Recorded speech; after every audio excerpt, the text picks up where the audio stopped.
কেমন কলেজের ফিস? কালকেই তো আমার কলেজে ফিস দেওয়ার লাস্ট ডেট। বাবার কাছে গিয়ে কি টাকা চাইবো? না থাক, মাকে বলেছি বাবার কাছ থেকে টাকা চেয়ে নিয়ে আসতে। কলেজে তো বলেছে যে 1000 টাকা ফিস জমা দিতে হবে। মাকে বলি যে 1500 টাকা, তাহলে 500 টাকা ওখান দিয়ে আমার পকেট মানি হয়ে যাবে। তাই মাকে ডাকি, ও মা কি হয়েছে? খেলতি ডাকছিস কেন? ও মা, কালকে আমার কলেজে ফিস দেওয়ার লাস্ট ডেট, তুমি বাবাকে গিয়ে বলো আমাকে কলেজের ফিসটা দিতে। কলেজের ফিস তা কত টাকা দিতে হবে?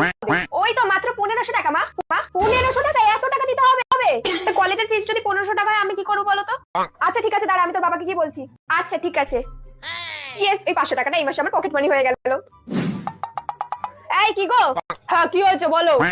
তোমার মেয়ের কলেজে কালকে ফিস দেওয়ার লাস্ট ডেট, টাকা দাও, ফিস জমা করবে। তো কত টাকা ফিস জমা করতে হবে শুনি? 1300 টাকা না বলে 2000 টাকা বলি, তাহলে বাকি 500 টাকাটা আমি জমাতে পারবো। মেয়ে তো বললো 2000 টাকা জমা দিতে হবে। 2000 টাকা? এত টাকা ফিস জমা করতে হবে? মেয়ে তো বললো 2000 টাকা জমা দিতে হবে। বেশি দিতেই হবে, আজকাল টাকা পয়সা তো মুড়ি মুড়কি হয়ে গেছে, যে যেখান দিয়ে পাচ্ছে নিয়ে নিচ্ছে। এই নাও ধরো, দাও।